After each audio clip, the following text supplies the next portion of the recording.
శ్రావణ మాసం పురస్కరించుకుని సిద్దిపేట జిల్లా కేంద్రంలోని సంతోషిమాత ఆలయంలో లోక కళ్యాణార్థం 4 రోజుల పాటు నిత్య హోమాలు నిర్వహిస్తామని ఆలయ ప్రధాన అర్చకుడు రామకృష్ణ తెలిపారు. శ్రావణ మాసం మొదటి శుక్రవారం సందర్భంగా సంతోషిమాత దేవాలయంలో ప్రత్యేక పూజ కార్యక్రమాలు నిర్వహించారు. అమ్మవారికి అభిషేకం, కుంకుమార్చన కార్యక్రమాలు నిర్వహించారు.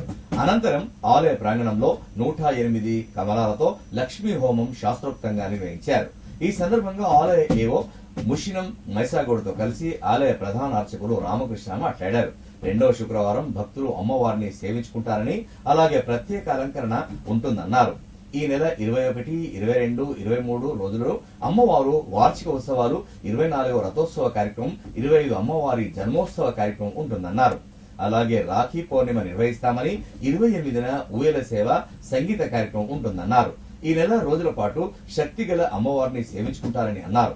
4 రోజుల పాటు జరిగే ఈ ప్రత్యేక పూజా కార్యక్రమాలలో సిద్దిపేట పట్టణ పరిసర ప్రాంతాల భక్తులు పాల్గొని అమ్మవారి ఆశీర్వాదం పొందాలని కోరారు. నిన్నటి రోజు నుండి ప్రారంభమైనాయి. 21, 22, 23 22, 23 3 రోజుల పాటు వార్షికోత్సవం జరుగుతుంది. 34వ వార్షికోత్సవం. అధిక సంఖ్యలో భక్తులు పాల్గొని ఉత్సవాన్ని జయప్రదం చేయగలని ప్రార్థన. సిద్దిపేట జిల్లాలో అత్యంత ప్రముఖమైనటువంటి అమ్మవారి క్షేత్రం శ్రీ సంతోషిమాత అమ్మవారి పుణ్యక్షేత్రం. ఈ యొక్క ఆలయంలో శ్రావణ మాస ఉత్సవాలు, 4 రోజుల ఉత్సవాలు నిన్నటి రోజు నుంచి ఆరంభం చేయడం జరిగింది. ఈ 4 రోజులు కూడా ప్రతిరోజు ఉదయం 8 గంటల నుండి అమ్మవారికి విశేషమైనటువంటి హోమం, నిత్య హోమం ఈ యొక్క ఆలయంలో నిర్వహించడం జరుగుతుంది లోక కళ్యాణార్థం.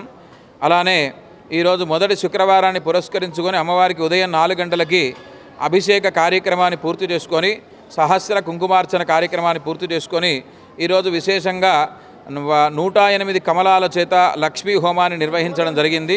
తర్వాత ఇప్పుడు సామూహిక ఉద్యాపన కార్యక్రమాలు మనకిప్పుడు ఆరంభమవుతాయి. ఈ శుక్రవారం వరలక్ష్మీ వ్రతం అంటాం.